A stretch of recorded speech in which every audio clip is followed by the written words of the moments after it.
Hello everyone, I am Varundeep Kaur of class12.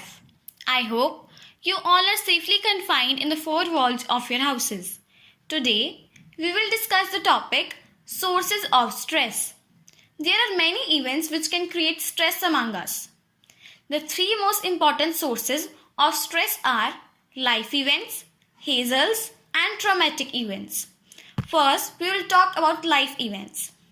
Stress can occur in one's life events as a death of a loved one or personal injury. We know that life changes, situation changes. When these changes are at a very slow level, it is easy to cope up with them. But when it occurs at a very high or grand level, it becomes difficult to cope up and it also disturbs our daily routine. We can take example of a lady who lost his husband in an accident. Our next source is Hazels. Hazels means irritating inconvenience moment.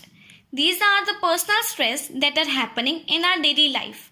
It can occur due to noisy surroundings, argumentative neighbors, electricity problem or water shortage. We can also feel this in our workplaces daily.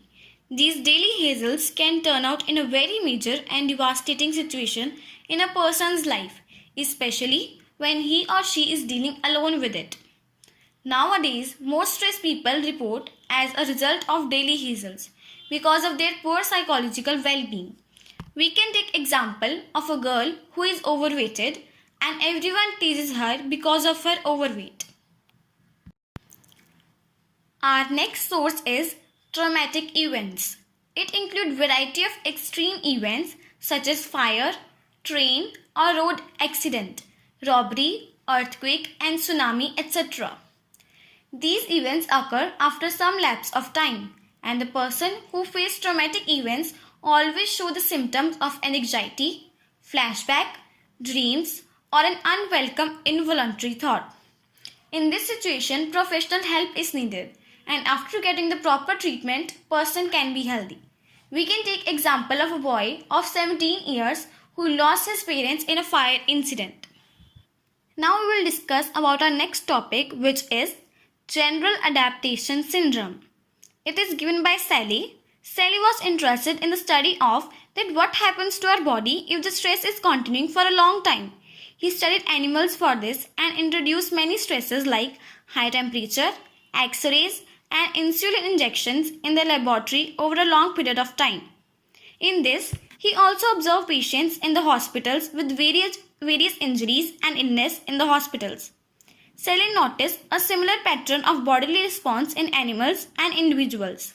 He called this pattern general adaptation syndrome, also known as GAS model or gas model. Gas model involves three stages. First, alarm reaction stage, second, resistance stage, and third, exhaustion stage.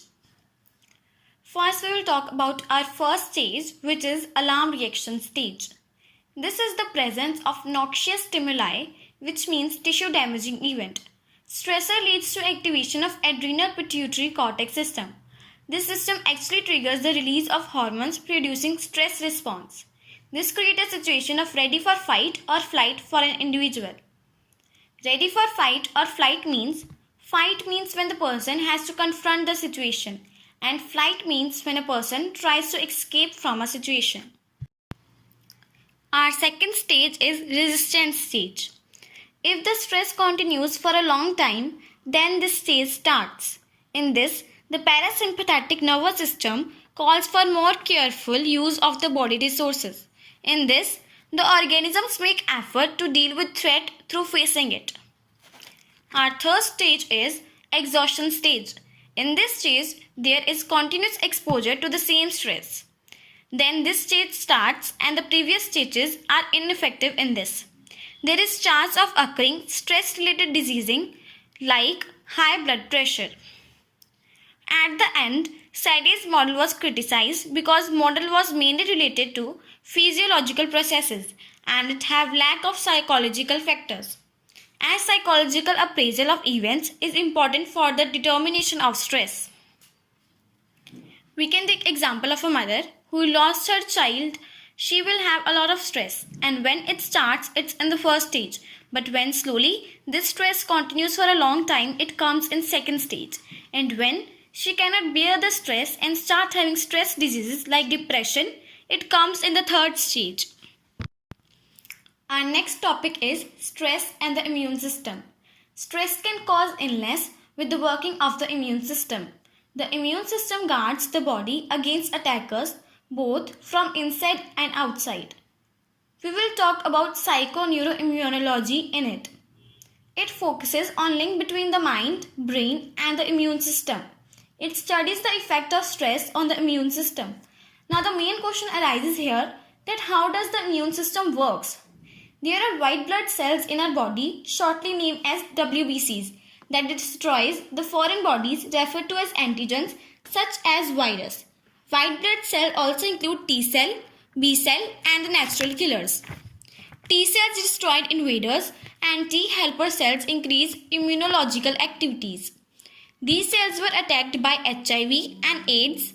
On the other hand, B cells produce antibodies and natural killer cells are involved in the fight against both viruses. Stress can affect natural killer cells, which is a major importance in the defense against various infections and cancer. Reduced level of natural killer cell have been found in people who are highly stressed, including students also who are facing important examination and who are highly depressed. Immune functions are better in those people who have social support. If the person is having negative emotion, then stress releases the hormones which leads to weakening of immune system. And it also affects our mental, physical health. As psychological stress that is accompanied by negative emotions, it causes panic attacks, heart attacks, depression, phobias, irrational fears, etc. Feeling of hopelessness are related to worsening of disease, increased risk of journey, and death due to various causes. Thank you, and I hope you all have cleared all your doubts about the topics which we discussed.